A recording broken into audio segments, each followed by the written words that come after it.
अभी पाठशाला नंबर 12, प्रभु यीशु का दूसरा आगमन। पाठशाला नंबर 12 है यीशु मसीह का दूसरा आगमन। जब यीशु मसीह पहले धरती पर आया था 2000 साल पहले, है ना, जो भी बाइबल में दिया गया है उसके अनुसार पूरा हुआ। जब यीशु मसीह पहले आया धरती पर, सारी भविष्यवाणी और उस घटनाओं के लिए, और यीशु मसीह जब इस धरती छोड़कर भी गया स्वर्ग में, वो सारी चीजें यहाँ पर दी गई थी, वो भी पूरा हुआ। उन्होंने शिष्यों से वायदा किया कि वो वापिस आने वाला है ना। जब वो गए, वो वापिस धरती पर आने वाला है, और इस वायदों के अनुसार जो यीशु मसीह ने दिया, और बहुत सारी भविष्यवाणियां हैं पूरे बाइबल में जहां पर दूसरी बार आने वाले है ना। आपने पढ़ा होगा मन प्रकाशित वाक्य में, जो वो आके चला गया और शिष्यों से उन्होंने ये भी कहा कि मैं वापिस धरती पर आने वाला हूँ, उससे भी ज़्यादा, है ना, और उससे भी ज़्यादा उसके पहले आने की चीज़ें ज़्यादा है बाइबल में। पहली बार जब धरती पर आए, दूसरे आगमन की कम है, लेकिन पहले आने वाली चीज़ें सब पूरी हो गई जब धरती पर, है ना, गौशाला में जन्म होगा, ऐसे ऐसे, है ना।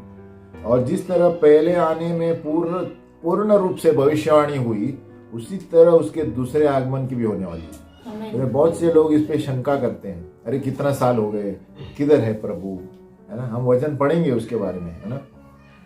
और इसीलिए वचन में इस अभी जो पाठशाला कर रहे हैं, ये परमेश्वर के सारे वायदे हम पढ़ेंगे जहाँ यीशु मसीह कहता है मैं आने वाला हूँ, ताकि हमें पाठ हो कि ऐसे हवा में नहीं बोल रहा है यीशु मसीह, है ना। और ये भी लिखा है कि उस वक्त विश्वासियों का क्या होने वाला है जब यीशु मसीह नीचे आने वाला है, और जब तक हमें किस तरह तैयारी करनी चाहिए। ये बहुत इंपॉर्टेंट है। बोलते हैं ना, बहुत से लोगों को लगता है एक बार मैंने बपतिस्मा लिया, यीशु को स्वीकार किया, हो गया। नहीं है, हमें मरते तक संभाल के रखना है। बोलो संभाल के रखना है, संभाल के रखना है। और वो भी दिया है कांपते हुए संभाल के रखना है। क्यों? आज के दिन इतने खराब हैं, बड़े बड़े पासबान, बड़े बड़े चुने हुए लोग गिर गए। मैं कहता हूँ तुम्हें, क्यों? शैतान इतना चालाक है ना, इसीलिए हमें संगति में रहना बहुत जरूरी है। बोलो संगति। संगति में रहेंगे तो हम गिरेंगे नहीं। जब भी कोई भी व्यक्ति अकेलापन जाता है ना, गिर जाता है। कभी भी याद रखना, कोई भी व्यक्ति को देखो अकेला अपने आप में चला जाता है, गिर जाएगा वो। कभी भी संगति में रहना है। बोलो संगति। संगति में, प्रार्थना में, सैटरडे संगति, वचन पढ़ने में, मध्यस्थी में हो सके उतना भाग लेना है। तो उसमें क्या होता है, परमेश्वर का आत्मा बनाए रखता है हमें। तो ये दूसरे आगमन का पाठशाला हम सीख रहे हैं। इसका मनन करने का वचन है लूका 21 का 36। लूका 21 का 36, प्रभु यीशु का पुनरागमन।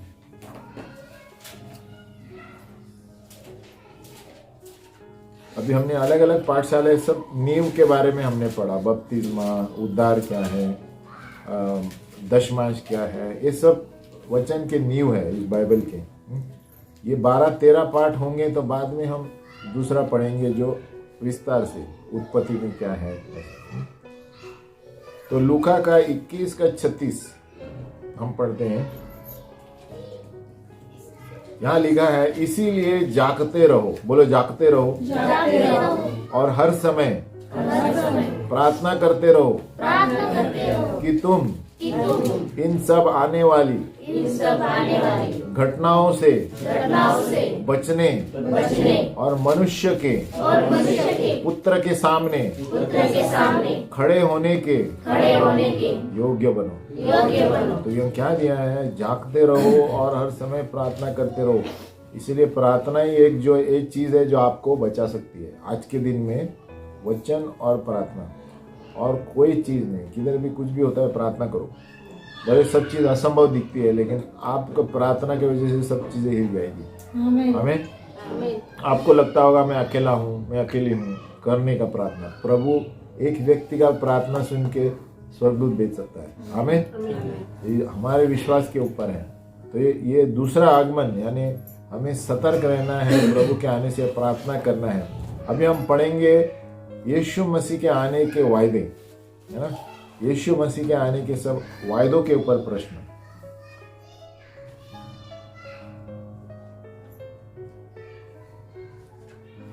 प्रभु यीशु मसीह ने किस मकसद के लिए कहा कि मैं तुम्हें छोड़कर जा रहा हूं शिष्यों से?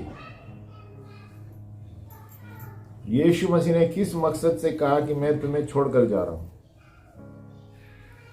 यूहन्ना 14:2 किस मकसद से यीशु मसीह ने कहा मैं तुम्हें छोड़कर जा रहा हूं? यूहन्ना 14:2 मेरे पिता के घर में बहुत से रहने के स्थान हैं, यदि न होते तो मैं तुमसे कह देता, क्योंकि मैं तुम्हारे लिए जगह तैयार करने जाता हूँ। हालेलुया। देखो कितना बड़ा वचन है ना। आपका यहाँ का बंगला, गाड़ी सब छोड़ के जाना है। बाजू वाले को बोले सब छोड़ के जाना है। अभी जो चकमक दिखता है ना, इस दुनिया में कुछ नहीं रहने वाला है हमें। तो इसलिए गाड़ी बंगले के पीछे जाओ मत, जो है वो इधर है तात्पूर्वक। क्या लिखता है? मेरे पिता के घर में बहुत से रहने के स्थान है, बड़े बड़े बंगले हैं, और यदि न होते तो मैं तुमसे नहीं कहता, क्योंकि मैं तुम्हारे लिए जगह तैयार करने जा रहा हूँ। यीशु मसीह किस लिए गया? हम सबके लिए जगह बनाने। आमीन। तो ऊपर हमारे लिए बड़े बड़े बंगले, बंगले छोड़ो, इतना बड़ा है कि हम सोच भी नहीं सकते। आमीन। और स्वर्गीय स्थान ऐसा है कि वहां पर आप सोचेंगे तो चीजें आती है। हालेलुया। तो इसलिए प्रभु यीशु मसीह ने शिष्यों से क्यों कहा कि मैं जा रहा हूं हमारे लिए जगह बनाने? हालेलुया। बोलो हमारे लिए जगह बनाने। स्वर्ग ऐसा स्थान है, थोड़ा झलक दे रहा हूं आपको। स्वर्ग में आपके पास झाड़ रहेगा, झाड़ को देखेंगे तो फल आपके पास आएगा। हालेलुया। आमीन। तो यहाँ का जो रहन सहने का स्थान है बिल्कुल अलग है। स्वर्ग में आप ऐसे लगेंगे आप 20 साल के। हालेलुया। आमीन।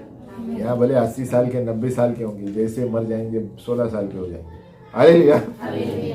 आमीन। प्रश्न नंबर 2, प्रभु यीशु ने क्या वायदा किया शिष्यों से जब उनको छोड़ दिया?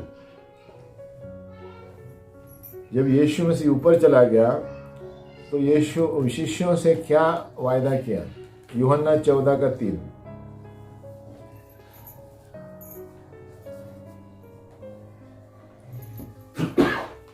जब वो शिष्यों को नीचे छोड़कर चला गया, क्या वायदा किया? यूहन्ना 14:3 और यदि मैं जाकर तुम्हारे लिए जगह तैयार करूं तो फिर आकर तुम्हें अपने यहाँ ले जाऊंगा। बोलो फिर आकर तुम्हें अपने यहाँ ले जाऊंगा, कि जहां मैं रहूं वहां तुम भी रहो।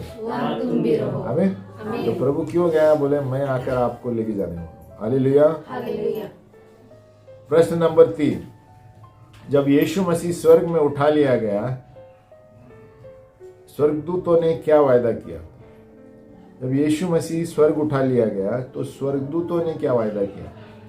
प्रेरित 1:11 जब यीशु मसीह स्वर्ग में उठा लिया गया तो प्रेरितों ने वायदा किया, प्रतिज्ञा की। प्रेरित 1:11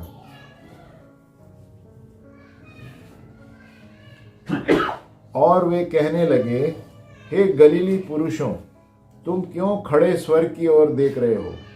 यही यीशु जो तुम्हारे पास से स्वर्ग पर उठा लिया गया है, जिस रीति से तुमने उसे स्वर्ग को जाते देखा है, उसी रीति से वो फिर आएगा। हालेलुया। तो कौन कह रहे हैं? स्वर्गदूत कह रहे हैं, जिस रीति से तुमने उसको ऊपर जाते देखा उसी रीति से आने वाला है। हालेलुया। तो ये सब वचन है। तो जैसे प्रभु के पहले आगमन का वचन पूरे हुए, दूसरे आगमन को भी होने वाले हैं। आमीन। नंबर 4, सारे विश्वासी लोग कौन सी आशा बनाए हुए ठहरे हैं? सारे हम सब विश्वासी लोग कौन सी आशा बनाए हुए ठहरे हैं? तीतुस 2:13 सारे विश्वासी लोग कौन सी आशा लगाए हुए बैठे हैं? तीतुस 2:13 तीतुस, टाइटस, बोलो तीतुस 2:13 और उस धन्य आशा की अर्थात अपने महान परमेश्वर और उद्धारकर्ता यीशु मसीह की महिमा के प्रकट होने की बाट जोते रहे। हालेलुया। यानी यीशु मसीह प्रकट होने वाला है, उसकी बाट जो रहे हैं, वही विश्वासियों की आशा है। आमीन। तो जैसे में हम हर बार पढ़ाते हैं, सबसे पहला यीशु मसीह बादलों पे आने वाला है। आमीन। और दूसरा आगमन उसके बाद है। तो सबसे पहले वो हम विश्वासियों को लेने बादलों पे आएगा। बोलो बादलों पे, है ना। वो नीचे नहीं उतरने वाला है, बादलों पे हम उड़नचू हो जाएंगे। आमीन। बोलते हैं आंख झपकते ही, आंख को झपको कितना टाइम लगता है? बोले आंख झपकते ही हम सब गायब हो जाएंगे। आमीन। और न्यूज़पेपर पे हम बहुत बार पढ़ाते हैं, आधे लोग संसार से गायब हो गए। आमीन। तो ये बोलते हैं, क्या कौन सा प्रश्न था? ये आशा लोग रखे हुए, विश्वासी लोग, हमारी आशा यही है कि हम यीशु की तरह होने वाले हैं। जिस तरह यीशु का शरीर था उसी तरह हमारा होने वाला है। उसके अलावा नहीं तो क्या फायदा चर्च में जाके। हाँ, वही हमारी आशा है कि हम अनंत काल के लिए जीवित रहेंगे, है ना। यहाँ सिर्फ तात्पूर्वक है, हमें टेम्पररी है। तो ऐसे ही होने वाला है। तो सबसे पहले बादलों में यीशु आने वाला है। अभी अगला कार्यक्रम वही है संसार में। बोला संसार में नेक्स्ट प्रोग्राम यीशु बादलों पे आने वाला है। अभी ये किसी को पता नहीं है, समय प्रभु को पता है। आमीन। लेकिन हमें तैयार रहना है। हालेलुया। नंबर 5, ये बहुत महत्वपूर्ण विषय है ना, यीशु का दूसरा आगमन। हर तरह के प्रश्न होंगे इसमें। कौन से 3 आवाजें आएगी जब यीशु मसीह स्वर्ग से उतरने वाला है? देखो ये सब ध्यान रखना है, ये वचन में दिया गया है।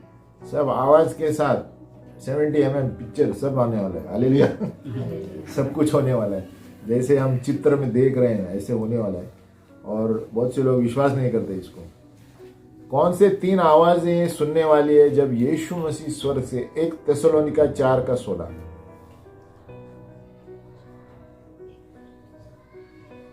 ये बहुत बड़ा प्रूफ है कि यीशु मसीह कैसे आने वाले हैं। कौन से 3 आवाजें सुनने को आएगी जब यीशु मसीह स्वर्ग से उतरने वाला है? 1 थिस्सलुनीका 4:16। क्योंकि प्रभु आप ही स्वर्ग से उतरेगा, उस समय ललकार, बोलो ललकार, और प्रधान दूत का शब्द सुनाई देगा, दूत का शब्द, और परमेश्वर की तुरी फूकी जाएगी, और जो मसीह में मरे हैं वे पहले जी उठेंगे। हालेलुया। कौन सी 3 चीजें? समय ललकार होगा, प्रधान दूत का शब्द स्वर्गदूत का, और तुरी, मैं तुरी फूकता हूँ देखते हैं, तो ऐसे तुरी की आवाज आने वाली है पूरे संसार में। या उसके लिए नहीं, ऐसी आवाज होगी लोग कान बंद कर देंगे। बहुत एकदम डेंजर आवाज रहने वाली है उस तुरी की, कि लोग डर जाएंगे। जो विश्वास नहीं करते हैं ना, उनकी हालत खराब होने वाली है। क्यों? बहुत से लोग मजाक करते हैं। तो ऐसा सायरन होने वाला है, जैसे एम्बुलेंस का सायरन तो कुछ नहीं है। जो बड़ा वो सायरन होता था ना पहले फैक्ट्री में कैसे सायरन होते हैं कभी वर्कर लोग का, वैसा तरह का बजने वाला है, एकदम कान ये होने वाले हैं। तो बोलता है आप ही स्वर्ग से उतरेगा, उस समय ललकार, चिल्लाने की आवाज, प्रधान दूत का शब्द, और परमेश्वर की तुरी फूकी जाएगी, और जो मसीह में मरे हैं वे पहले जी उठेंगे। हालेलुया। वो एक विषय और है, बाद में मैं पढ़ाऊंगा, जो मरने वाले कैसे जीवित हैं। आमीन। अभी विश्वासियों को क्या होने वाला है? प्रश्न नंबर 6, जब यीशु मसीह आएगा,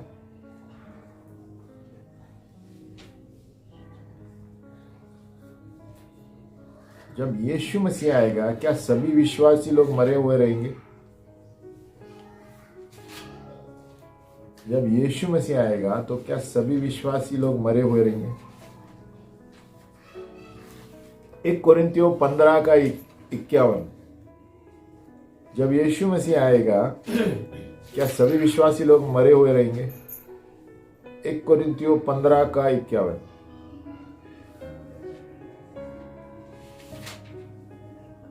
देखे, मैं तुमसे वेद की बात कहता हूं कि हम सब तो नहीं सोएंगे, परंतु सब बदल जाएंगे। हालेलुया। यानी ये वो क्या बोलते हैं, रूपांतर का बता रहा है है ना। हम सब आधे लोग मरे हुए तो जी उठे, और हम समझो आज आ गया यीशु मसीह, है ना, उदाहरण दे रहा हूँ, तो हम ऐसे ही बदल कर ऊपर लिए जाएंगे। अरे भैया, हमारे कपड़े, शर्ट, पैंट, अंडरवेयर सब इधर ही रहेगा, हमें, और हम सब ऐसे ही। आपने पिक्चर देखा है, एक पिक्चर आया है ऐसे रूपांतर में, तो अगर जो प्रचार कर रहा है, पैंट शर्ट सब नीचे हो गया हवे में, है ना। कोई कुर्सी पर बैठे हैं, सब कुर्सी गायब, कुर्सी है, जो नीचे बैठे हैं उनका हालत खराब होता है। हालेलुया। क्योंकि जो नीचे बचे रहेंगे वो प्रभु में विश्वास नहीं किया है उन्होंने। सब बोलता है ना, सब प्रभु प्रभु कहते हैं, मेरे पास नहीं है, जो इसके अनुसार चलते हैं वही तो अच्छा विश्वासी है। तो इसलिए हमारा जीवन पवित्र जीवन जीना है, हमें। अभी 7 नंबर का प्रश्न, हाँ वही प्रश्न है कि इस वक्त मरे हुए विश्वासियों का क्या होगा। हमने पहले पढ़ा 1 थिस्सलुनीका 4:16, मरे हुए विश्वासियों का क्या होगा। जब यीशु रूपांतर में आएगा, हम जीवित है ऊपर लिए जाएंगे, तो मरे हुए का क्या होगा, है ना। और जो महिमा से मरे हैं वे पहले जी उठेंगे। हालेलुया। 1 थिस्सलुनीका 4:16 कि वो पहले जी उठेंगे, फिर हमें ऊपर ले जाएंगे, हमें, क्योंकि हमसे पहले मरे हुए विश्वासी है ना। समझ में आया। तो वो विश्वासी इसलिए उठाए जाएंगे क्योंकि जो यीशु मसीह का शरीर है, उनका, हमारा शरीर उस तरह होने वाला है, हमें। तो शरीर प्राण आत्मा तीनों बदलने की जरूरत है, तभी यीशु मसीह आने वाला है। समझ गए। शरीर प्राण आत्मा तीनों सही रहना है, तभी यीशु मसीह हमारा शरीर बदलने वाला है। हालेलुया। बोलते हैं ना, यीशु मसीह के आने तक हमारा शरीर प्राण आत्मा बिना कलंक के रहे, एक वचन है। तो ये तीनों चीजें संभाल के रखनी है। बोलो, शरीर प्राण आत्मा। प्राण किधर है, इधर है, शरीर है, और आत्मा परमेश्वर का, हमें वो सिखाएंगे आगे, जैसे प्रश्न आता है ना। तो जो मरे हुए हैं वो पहले जी उठेंगे, हमें। क्यों? क्योंकि उनका दूसरा शरीर होने वाला है। अभी ये एक बहुत बड़ा सीक्रेट है। आप सोचो, आदमी समझो एरोप्लेन में एक्सीडेंट हुआ है, मैं उदाहरण दे रहा हूँ, वो आदमी पूर्ण जीवन होने वाला है। हालेलुया। सोच रहा अभी कैसे हो सकता है, प्रभु के साथ ये होने वाला है, हमें। समझो एक आदमी का एक्सीडेंट, क्रैश हुआ है, टुकड़े टुकड़े हो गया है, विश्वासी, लेकिन जब वो यीशु मसीह आने वाला है, वो वैसे ही ऊपर जाने वाला है। ये भेद है बड़ा, किसको समझ में नहीं आता है, प्रभु ही कर सकता है, हमें। क्योंकि ये बोल रहे हैं यहाँ, जब यीशु मसीह आएगा, जो मरे हुए हैं पहले जी उठेंगे। मतलब हमारा शरीर बिल्कुल अलग रहने वाला है, हमारा शरीर यीशु मसीह जैसा होने वाला है। तो इसीलिए यही आशा के लिए हम जी रहे हैं, हमें, कि हम सदा के लिए यीशु के साथ रहेंगे, उठा लिए जाएंगे, है ना। तो जो मरे हुए लोग क्या होने वाला है, उनका जो शरीर है यीशु मसीह आने के बाद ही वो उनके शरीर जैसा होने वाला है। तो प्रश्न ये है, तब तक कहाँ है वो लोग? तब तक एक अलग जगह पर है, स्वर्गीय स्थानों में। हालेलुया। क्योंकि यीशु मसीह आने तक कोई भी बदलने वाला नहीं है। जब यीशु मसीह आएगा तभी रूपांतर होने वाला है। हालेलुया। तब तक सबको चांस है, आमीन। तो जिस टाइम यीशु मसीह बादलों पे आएगा, उसके बाद कोई नहीं बोल सकता, अरे रुको मैं पश्चाताप कर रहा हूँ, गया टाइम, फिर 7 साल ठहरना पड़ेगा क्लैश में, आमीन। मैं सारांश में बता रहा हूँ कि उससे पहले उद्धार पाओ, पश्चाताप का जीवन जियो। एक बार यीशु मसीह रूपांतर में लोग गए, और जब नीचे रहने वाले हैं वो रोते दिखाए, पिक्चर में देखा है आपने, अरे सब लोग गए, मेरा क्या होने वाला है मैं अभी, आमीन। इसलिए प्रार्थना करो कि हम नीचे नहीं रहे, यीशु मसीह आते हैं। क्योंकि उसके बाद का जो दुष्ट आत्मा का संसार चलने वाला है, शैतान राज्य करने वाला है 7 साल, वो हम आगे पढ़ेंगे। हालेलुया। अभी हम सिर्फ यीशु के आने के बारे में बता रहे हैं, क्या क्या होने वाला है। और 8वां प्रश्न, 2 चीजें लिखो जहां पर विश्वासियों को होने वाला है, वैसे वो मरे हैं या नहीं। 2 चीजें होने वाली हैं विश्वासियों के ऊपर, मरे हुओं पर भी और जो नहीं भी मरे हैं।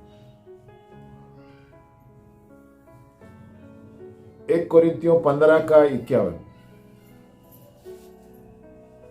हमने पढ़ा था ये अभी 1 कोरिन्थियों 15:51, हम सब तो नहीं सोएंगे परंतु सब बदल जाएंगे। हालेलुया। तो ये एक हो गया जीवित लोग, सब बदल जाएंगे डायरेक्ट ऊपर यीशु मसीह के आने के समय, है ना। और जो उससे पहले हम मर गए हैं तो हम पहले जीवित होंगे। आमीन। और नंबर 2 1 थिस्सलुनीका 4:17, यानी मरे हुए लोग और जीवित लोग।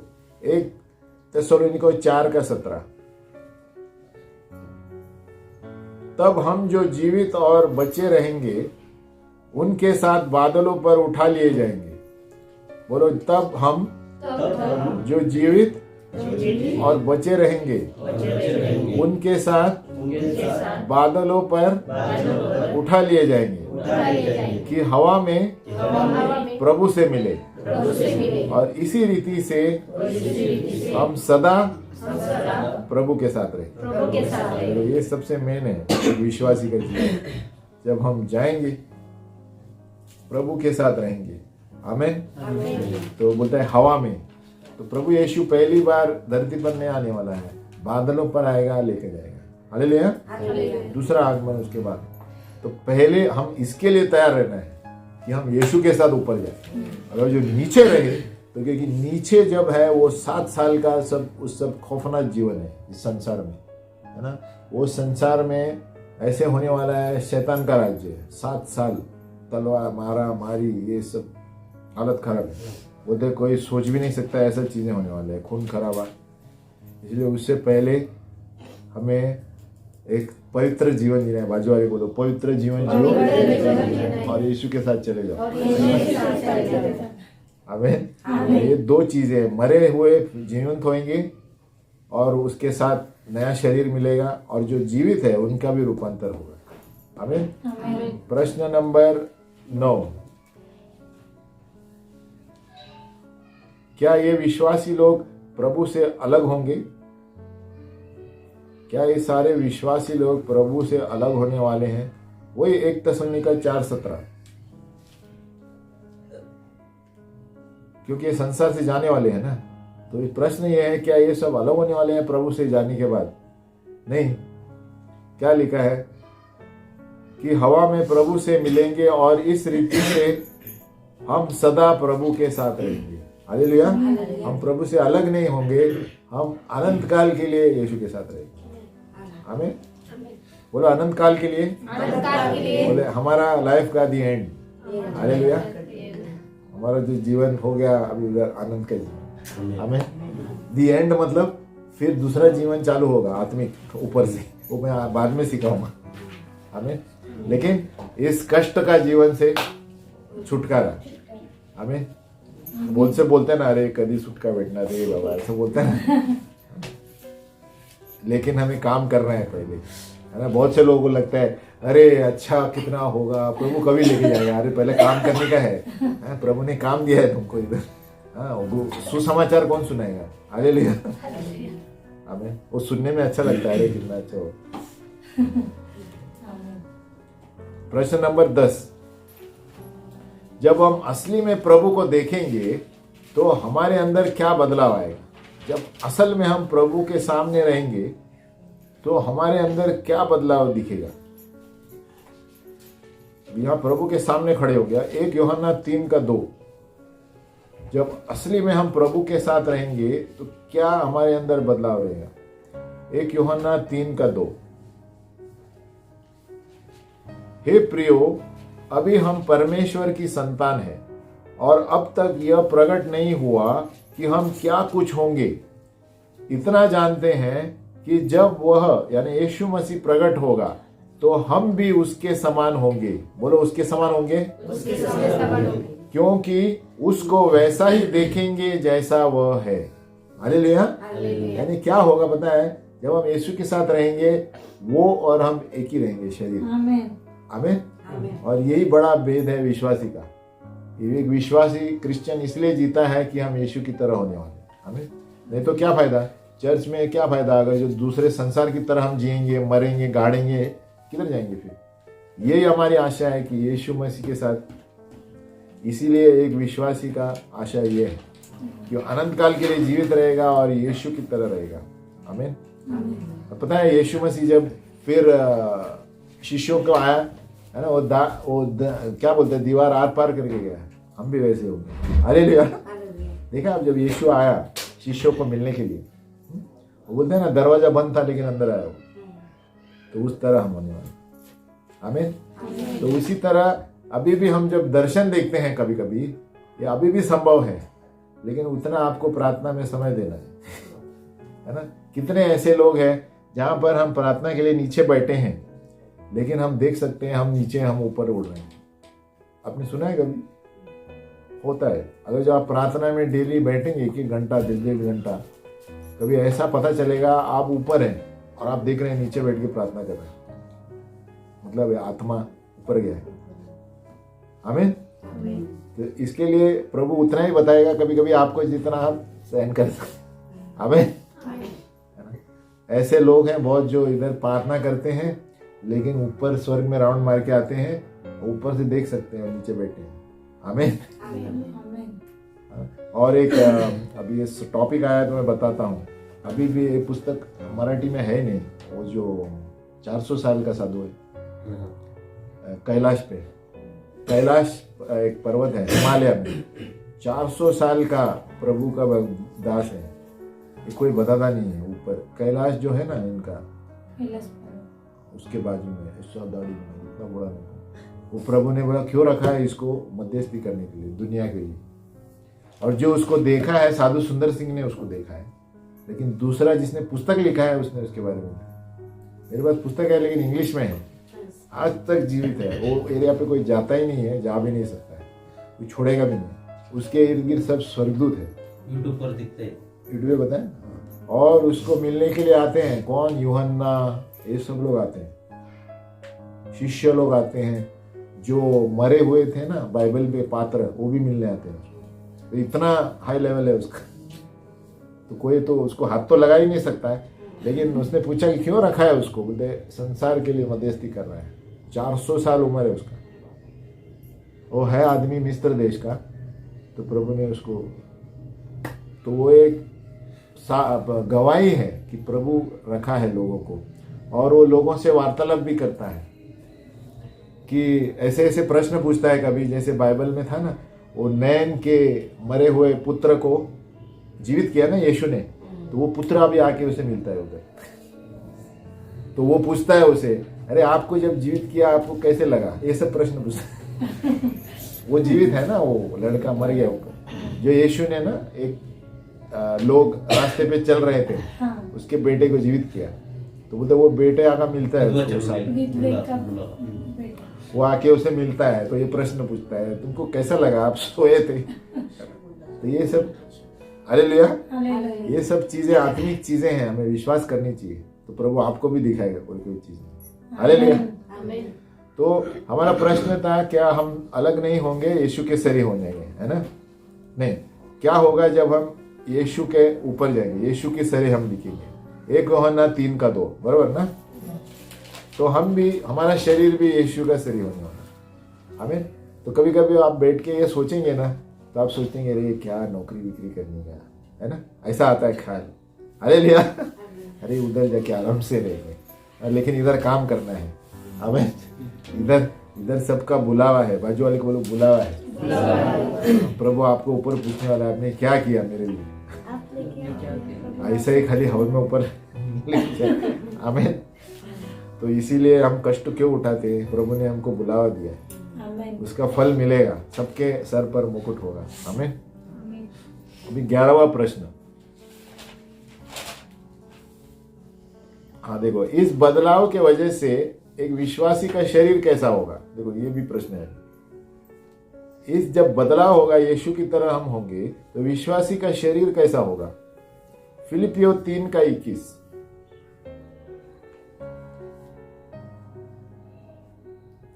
फिलिपियो 3:21।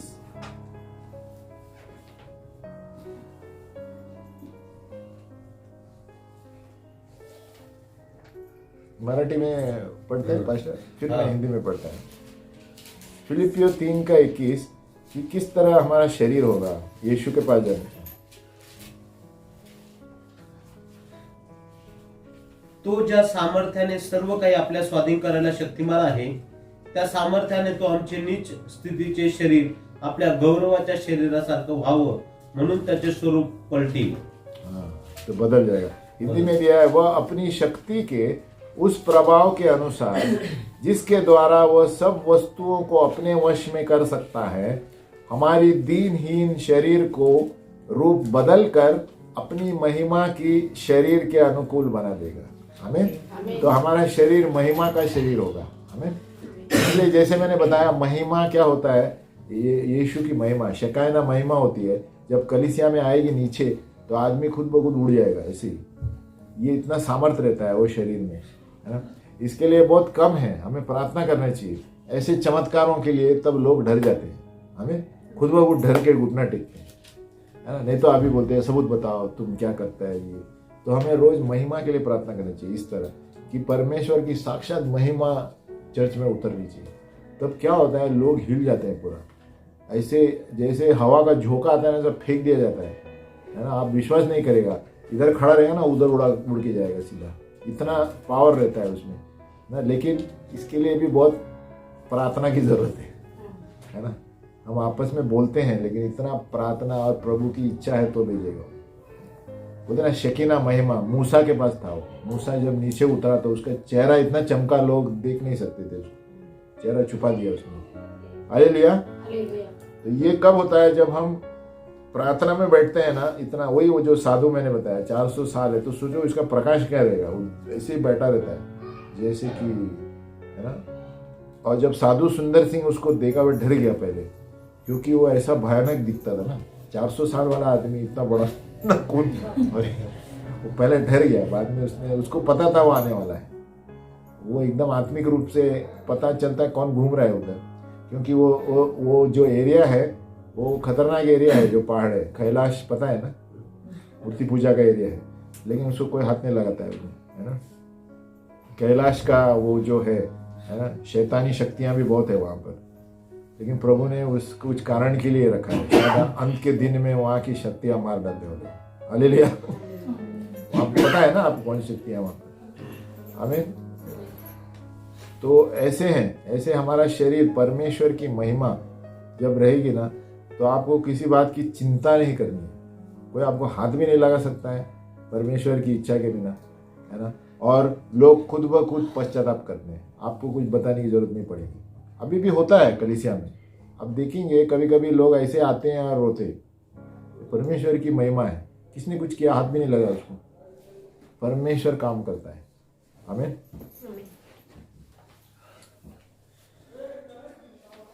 प्रश्न नंबर 12,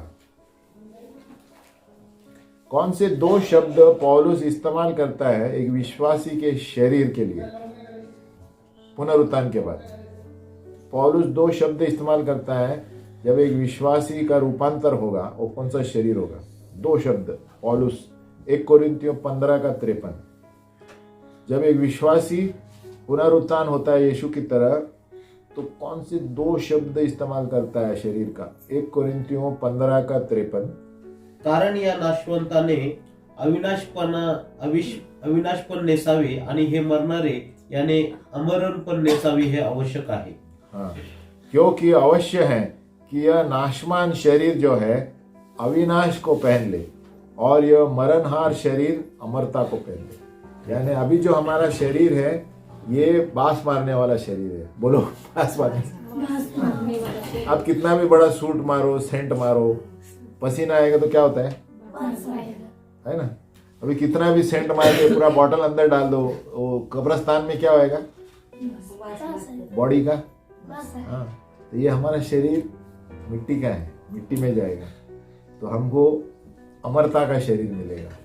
न कोई बास आएगा, न कुछ आएगा। हालेलुया। तो कौन सा रेमंड का सूट डालो या कुछ भी डालो, जब आप कब्रिस्तान में है तो उसको क्या बोलते हैं? शव। मराठी में क्या बोलते हैं? प्रेत। हाँ, त्याची प्रेत आली, नाम लेता ही नाही ना बाद में। हे बघा प्रेत आली, है ना। ये बघा हा आला नाही म्हणत ना आम्ही, प्रेत आली। मतलब बॉडी को वैल्यू नहीं है मरने के बाद। हमें वो खाली जीवित है जब भी नाम लेते हैं, बाद में कुठे बॉडी, कुठे है बॉडी, ऐसे विचारता ना।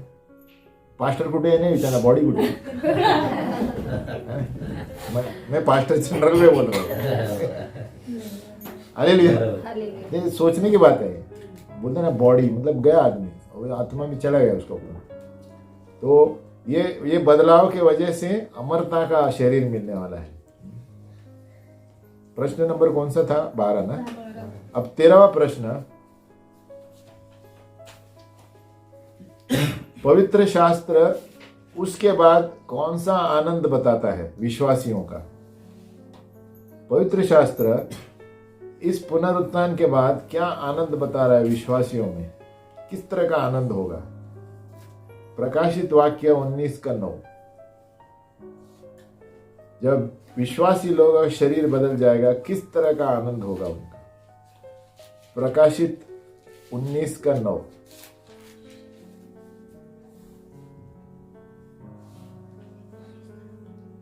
और उसने मुझसे कहा, यह लिख कि धन्य वे हैं जो मेमने के ब्याह के बोझ में बुलाए गए हैं। फिर उसने मुझसे कहा, ये वचन परमेश्वर के सत्य वचन है। हालेलुया। ये लिखा है, यह लिख कि धन्य वे हैं जो मेमने के ब्याह के बोझ में बुलाए गए हैं। यानी एक तरीके का शादी है ऊपर, हम सब ऊपर लिए जाएंगे। आमीन। ये परमेश्वर के यीशु मसीह हमारा दूल्हा है, हम दुल्हन ऊपर शादी में जाएंगे। आमीन। तो कलीसिया जो है बाइबल में दुल्हन दिया गया है, और यीशु मसीह दूल्हा कलीसिया को लेने आ रहे हैं। आमीन। आप देखते हैं पढ़ते समय, तो दूल्हा आने वाला है दुल्हन के लिए, लेकिन क्या दुल्हन तैयार है?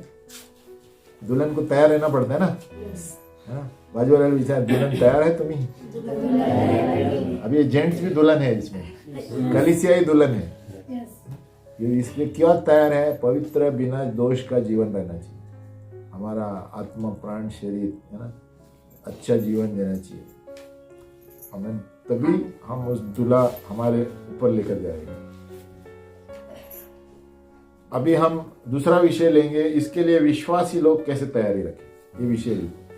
इसके लिए हमें किस तरह तैयारी करनी है यीशु के आने से पहले।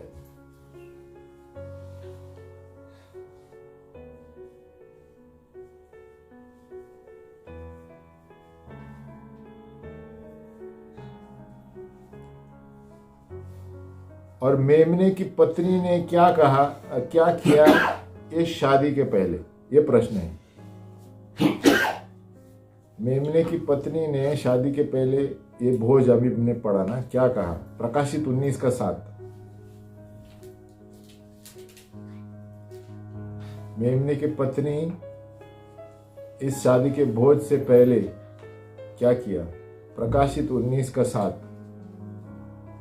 आओ हम आनंदित और मगन हो और उसकी स्तुति करें, क्योंकि मेमने का ब्याह आ पहुंचा है और उसकी पत्नी ने अपने आप को तैयार कर लिया है। हालेलुया। पत्नी कौन है? हाँ, अपने आप को तैयार किया है क्या? बाजू वाले को पूछो, तैयार किया हाँ, इधर क्या दिया है? और हम आनंदित और मगन हो और उसकी स्तुति करें, क्योंकि मेमने का ब्याह आ पहुंचा है यीशु मसीह उठाने के लिए, और उसकी पत्नी ने अपने आप को तैयार किया है ना? आता लग्नाला काय करतात? पत्नी कौन तैयार होते हैं? अभी एक शादी होता है लड़की का, तो तैयार कौन होता है? खुद होती है। मैं पूछ रहा हूँ, तैयार किया जाता है ना, लेकिन यहाँ पर तैयार होना पड़ेगा खुद को। हालेलुया। है ना? शादी में वो मेकअप करने भी सब आ जाते हैं ना, आर्टिस्ट, है ना? एक आधा दिन जाता है, लेकिन यहाँ पर क्या दिया है? उसकी पत्नी ने अपने आप को तैयार कर लिया है। यहाँ पर हमको अपने आप तैयार करना है, अच्छा जीवन इसके अनुसार जीने के लिए। हालेलुया। तो बोलो, हमें अपने आप को तैयार करना है, कोई मेकअप वाला आने वाला नहीं है। यीशु मसीह हमारा मेकअप है। हमें हमारा जीवन साफ रहना चाहिए। हालेलुया। प्रश्न नंबर 15, उस पत्नी ने किस तरह के कपड़े पहने थे? देखो सब है इधर। उस पत्नी यानी कलीसिया, हम किस तरह के कपड़े पहनना है यीशु मसीह के आने से पहले?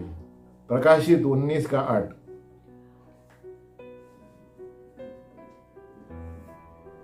हमें किस तरह के कपड़े पहनने हैं शादी के लिए? जेंट्स का कुछ दिया नहीं है, अच्छा है पास्टर जेंट्स, लेकिन हम भी उसमें है ना। यही है।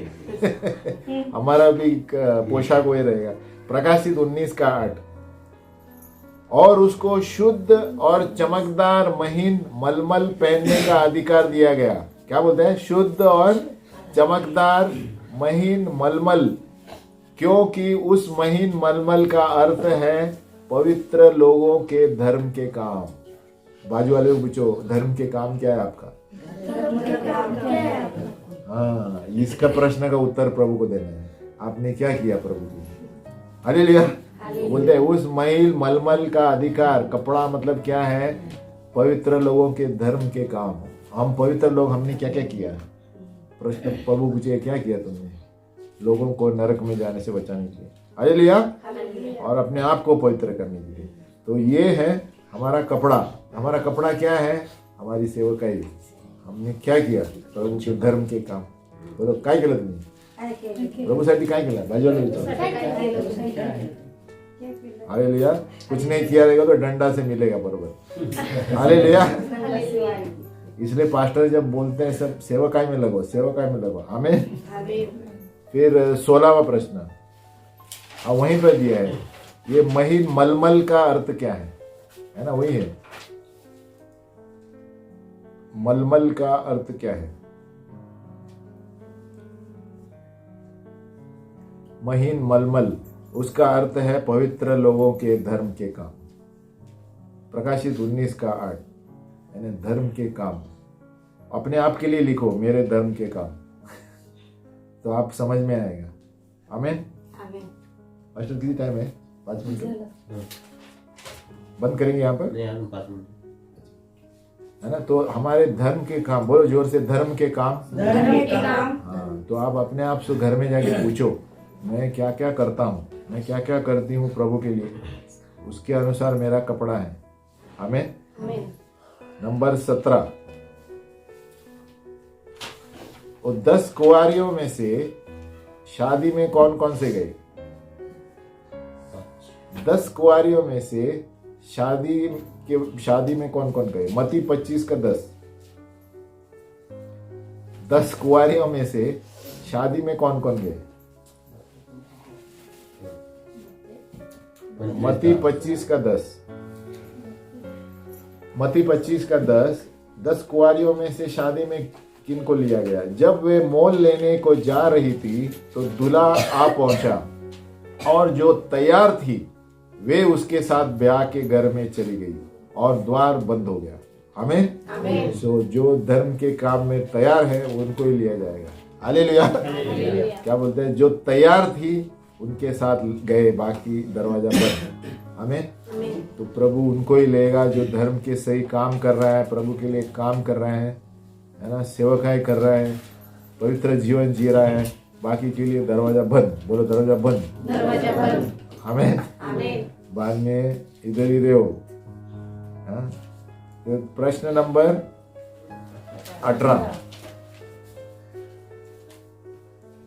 अगर जो एक व्यक्ति को विश्वास है प्रभु के आने का, तो वो अपने आप को कैसे तैयार करे? अगर जो एक व्यक्ति को विश्वास है प्रभु के ऊपर, उसे लेने आने के लिए, तो अपने आप को कैसे तैयार करे? 1 यूहन्ना 3:3।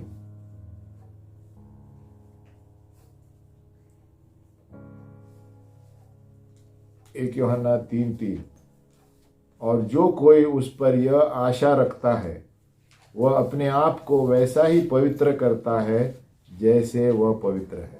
हालेलुया। तो जो यीशु जितना पवित्र है वैसे ही पवित्र काम हमें करेंगे, तभी हम आशा रख सकते हैं। आमीन। अगर जो हमें आशा है कि प्रभु मुझे लेने वाला है, तो पूछो अपने आप को कितने पवित्र काम कर रहा हूं जैसे यीशु ने किया। आमीन। प्रश्न 19, प्रभु यीशु दूसरी बार किन लोगों के लिए आएगा? प्रभु यीशु दूसरी बार किन लोगों के लिए आएगा उद्धार के लिए? इब्रानियों 9:28। प्रभु यीशु मसीह किन लोगों के लिए दूसरी बार आने वाला है? इब्रानियों 9 का 28। वैसे ही मसीह भी बहुतों के पापों को उठा लेने के लिए एक बार बलिदान हुआ, और जो लोग उसकी भाट जोते हैं उनके उद्धार के लिए दूसरी बार बिना पाप के दिखाई देगा। आमीन। तो वैसे ही मसीह भी बहुतों के पापों को उठा लेने के लिए एक बार बलिदान हुआ, और जो लोग उसकी बाट जोते हैं उनके उद्धार के लिए दूसरी बार आएगा। यानी जो लोग पहला उद्धार पाए हैं उन्हीं के लिए दूसरी बार आएगा। जिन लोगों ने प्रभु को स्वीकारा है, यीशु मसीह को अपना प्रभु माना है, उनके लिए दूसरी बार आएगा। हालेलुया। नहीं तो वो नीचे ही रहेंगे। यानी जिन्होंने बपतिस्मा लिया है, यीशु को स्वीकारा है अपना प्रभु, उन्हीं के लिए दूसरी बार आएगा वो, है ना। प्रभु यीशु अपनी कलीसिया के लिए आने वाला है, पत्नी के लिए आने वाला है ना। सही मलमल धर्म के काम के लिए आने वाला है। आमीन। हम यहाँ पर रोकेंगे। आमीन। पिता परमेश्वर, हम धन्यवाद देते हैं प्रभु इस सभा के लिए, धन्यवाद देते हैं हमने जो भी सीखा प्रभु, कि आपके दूसरे आगमन के लिए हम तैयार रहे प्रभु। हम एक कलीसिया पत्नी दुल्हन बनकर तैयार रहे, और हमारे वस्त्र बिल्कुल साफ सुथरे रहे प्रभु। हमें सबको क्षमा करें प्रभु, और ऐसा जीवन जिए प्रभु जैसे प्रभु यीशु आपने जिया था प्रभु। यीशु के नाम में हम प्रार्थना करते हैं प्रभु। दुनिया हमें कुछ भी बोले प्रभु, लेकिन हम वही करें प्रभु जैसे तूने किया था। यीशु मसीह का हम नकल करें प्रभु। हम दुनिया का नकल नहीं करेंगे, लेकिन यीशु मसीह का नकल करेंगे। यीशु के नाम में प्रार्थना करते हैं। आमीन।